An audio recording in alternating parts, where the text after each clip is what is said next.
नमस्कार, आप देख रहे हैं टीवी न्यूज़ भारत।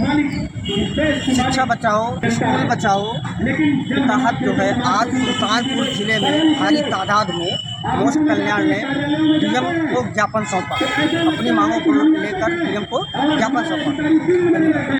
उसके खिलाफ हम लोग जो है यहाँ धरना प्रदर्शन कर रहे हैं और जिलाधिकारी को भी हम ज्ञापन देने चल रहे हैं। सर, मर्ज हो रहे हैं, जो विद्यालय में मर्ज हो रहे हैं उसके बच्चे के अभिभावक अभी तक नहीं जागे हैं। देखिए यही दुर्दशा है, यही दुर्भाग्य है हम जो है उत्तर प्रदेश निवासियों का, पिछड़ों का, शोषितों का, पीड़ितों का, कि वो अपने अधिकार के बारे में भी वो जागरूक नहीं है। हम लोग गांव-गांव जाकर अभिभावकों को जागरूक कर रहे हैं, उन्हें बता रहे हैं कि शिक्षा कितना ज़रूरी है आपके बच्चों के लिए। बाबा साहब अम्बेडकर ने कहा था शिक्षा वो शेरनी का दूध है जो जितना पिएगा उतना दहाड़ेगा। और योगी सरकार आज पढ़ाने का काम कर रही है। का से काट ले तो खा से खरबोट ले, माँ से मार दे, ना से नोच ले। और जो यही हाल है, जब हम लोग पढ़ते थे तो पंडित जी आचार्य जी पढ़ाते थे आ से अनार, का से कबूतर, खा से खरगोश, ये पढ़ाया जाता था। और आज रणनीति ऐसी बन गई है कि हम विद्यालयों को बंद करेंगे और बच्चों को जो है हुड़दंगी बनाएंगे। सरकार की मानसिकता क्या है इसके प्रति, जो विद्यालय बंद कर रहे हैं? क्या आपने कभी सोचा? सरकार की मानसिकता बहुत गंदी है और हम इसकी घोर निंदा करते हैं। उत्तर प्रदेश एक ऐसा जनपद, एक ऐसा प्रदेश है जहां पर जो है कहा जाता है ये युवाओं का प्रदेश है। आज नौनिहालों की शिक्षा उनकी आंखों के सामने बर्बाद की जा रही है। हम इस पर खामोश नहीं बैठेंगे, हमारा संगठन इस पर खामोश नहीं बैठेगा। दिल्ली अपने बजट का 23% यानी 24% शिक्षा पे खर्च कर रहा है, वहीं उत्तर प्रदेश मात्र 13% अपनी शिक्षा पे खर्च कर रहा है। कितनी दुर्भाग्य की बात है ये। क्या आवश्यकता पड़ गई कि बच्चे की संख्या जो 50 से कम है वही विद्यालय मर्ज किया रहे? बहुत अच्छा क्वेश्चन है, बहुत अच्छा सवाल है। इस सवाल को बार बार पूछा जा रहा है कि बच्चों की संख्या कम होने की वजह से, पालियों की संख्या कम होने की वजह पर जो है विद्यालय बंद किए जा रहे हैं, मर्ज किए जा रहे हैं। ये निहायत ही झूठा और फरेब करने वाला सवाल है। मैं आपको बताना चाहता हूँ, यही केरला में विद्यालय में एक बच्ची है और उस बच्ची के लिए जो है विद्यालय चलाया जा रहा है। जापान अपने एक विद्यार्थी के लिए ट्रेन भेजता है और ऐसे कई उदाहरण मैं आपको बता सकता हूँ। सरकार को चाहिए कि अगर किसी एक विद्यालय में सिर्फ एक छात्र है, फिर भी उस विद्यालय में अच्छी से अच्छी सुविधा दी जाए और उस विद्यालय को चलाया जाए। तो इसके प्रति सरकार की मंशा है, आप लोग सरकार की मंशा दोषपूर्ण है। सरकार नहीं चाहती है शोषितों, वंचितों, गरीबों, पीड़ितों के बच्चे पढ़ें और वो पढ़ लिख कर अपना अधिकार मांगे, क्योंकि शिक्षा सवालों को जन्म देती है। हम उनसे पूछेंगे कि ये बताइए, अगर कोई किसी महिला का पति इस दुनिया में नहीं रहेगा तो विधवा कहलाती है, और अगर किसी महिला का पति प्लेन के माध्यम से, नासा के माध्यम से अगर वो चांद पे चला जाता है, तो दुनिया से बाहर चला गया, तो क्या वो महिला विधवा हो गई? ये सवालों को जन्म देता है। इसलिए अगर पढ़े लिखे होंगे तो सरकार से अपना जो है सवाल पूछेंगे, अपने अधिकार के लिए लड़ेंगे। आज पिछले क्षेत्रों में जो शिक्षा जगह जगह विद्यालय को बंद किया जा रहा है, प्राइमरी विद्यालय को बंद किया जा रहा है, उसी पे हम लोग धरना प्रदर्शन कर रहे हैं कि बच्चों की जो शिक्षा व्यवस्था की जा रही है उसको हम लोग व्यवस्थित करेंगे और विद्यालय को चाहेंगे चालू किया जाएगा। सरकार मांगे रहेंगी आपकी? हमारी मांगे रहेगी जैसे कि हम मोस्ट या for minority or for OBC या for SC T for tribe, उस पर हम लोग काम कर रहे हैं। हमारा संस्था जो है कि हर शोषित पीड़ित प्रताड़ित लोगों की हर वक्त मदद कर रहा है।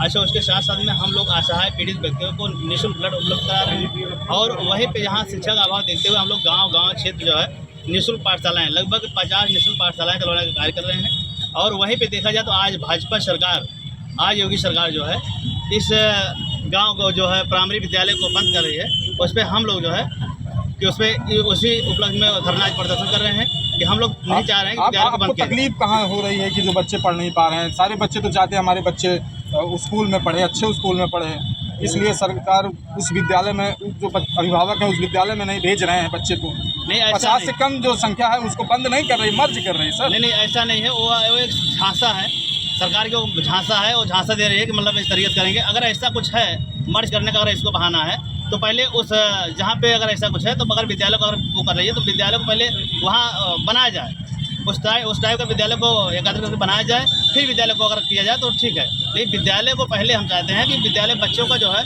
जो शिक्षा का रिकॉर्ड ना हो और विद्यालय को चालू किया जाए। तो आप लोग जो प्राइवेट प्राइमरी विद्यालय के बगल में 1 किलोमीटर के अंदर बंद है, उसको बंद नहीं करवाने की मांग क्यों नहीं करते हैं? आप लोग सिर्फ जो बच्चे नहीं पढ़ पा रहे हैं उसके लिए आंदोलन कर रहे हैं। देखिए ऐसा है, वो उसके लिए आप लोग की क्या संस्था जो मोस्ट है वो किस तरह से जो है कार्य कर रही है? देखिए ऐसा है कि हम सब जो है कि अपने वोट से सरकार को बनाए हैं और हम लोग सरकार से मांग करते हैं कि इस तरीके से जो है कि आज जो वोट से सरकार को बनाया गया है वही सरकार आज जो है कि उस बच्चों के भविष्य साथ खिलवाड़ कर रही है, जो कि बच्चों का लाइफ लाइन जो है कि शुरुआत से कक्षा 1 से लेकर 5 तक 10 जो भी है, ये जो है कि मतलब शुरुआती 1-2 से जो है पढ़ाई करके बच्चे जो है उसकी लाइन वहीं शुरुआत होती है।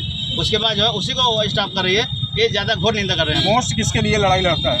मोस्ट हर किसी शोषित पीड़ित प्रताड़ित सबके लिए लड़ता है। आज आपके जो राष्ट्रीय अध्यक्ष हैं एक पोस्ट किए हैं ट्विटर पे, जी। उन्होंने सिर्फ पिछड़ा आयोग को टैग किए हैं कि मैं पिछड़े के लिए, गरीब पिछड़ों के लिए ही आज धरना प्रदर्शन है। जी, मोस्ट एम फॉर माइनॉरिटी। आपके जो राष्ट्रीय अध्यक्ष हैं उन्होंने पोस्ट किया है ट्विटर अकाउंट पे, जो जी। कि हमारे पास मौजूद है इस समय, हम आपको दिखा सकते हैं। जी, जी। उन्होंने ये लिखा, उसमें ये नहीं लिखा, सिर्फ पिछड़ा वर्ग लिखा गया है कि पिछड़े वर्ग के खिलाफ। पिछड़ों में वही पिछड़ों में कोई भी सामाजिक रूप से जो पिछड़ा है उसके लिए हम लोग कार्य कर रहे हैं, और हम सब चाहते हैं कि विद्यालय को न बंद किया जाए। मोस्ट का धरना प्रदर्शन है शिक्षा के प्रति, आप क्या कहना चाहेंगे? हम नन्नी बोल, मोस्ट महिला विंग जिला प्रमुख। आज का ये जो धरना प्रदर्शन है ये हम लोग सीखे जा रहे हैं सर। इसके लिए हम लोग बच्चों की शिक्षा जरूरी है, इसलिए बच्चे अगर शिक्षित रहेंगे तभी अपने हक और अधिकार की मांग कर सकते हैं, और इसके बाद शिक्षित ही रहेंगे तभी आगे बढ़ेंगे। बाबा साहब का भी मिशन है शिक्षित रहो, संगठित रहो। क्या बाबा साहब के मिशन से उत्तर प्रदेश की सरकार? नहीं सर, ये बात नहीं है। सरकार या जो भी है, बाबा साहब ने संविधान भी इतना जो एक लोगों के लिए नहीं लिखा है, पूरे देश पूरे विश्व के लिए जो संविधान लिखा गया है उसी के ऊपर पूरा देश चल रहा है, और उसी को बड़े महापुरुष ने कहा है जब सड़कें खामोश हो जाती हैं तो सदन आवारा हो जाता है। हम सदन को आवारा नहीं होने देंगे, सदन को अपने मुट्ठी में रखेंगे, सदन को हम अपने कब्जे में रखेंगे और उन्हें बताएंगे कि सड़कों पर हुजूम निकल पड़ा है, सड़कों पे आंदोलन हो रहा है, सड़कों पे लोग निकल पड़े हैं, अपने कफन पे गमछा और कफन बांध के निकल चुके हैं। उत्तर प्रदेश सरकार तुम होश में आओ और तुम्हें ये स्कूल बंद करने का निर्णय वापस लेना ही होगा। मैं ये कहना चाहता हूँ, आज आप लोग भारी बारिश में विपरीत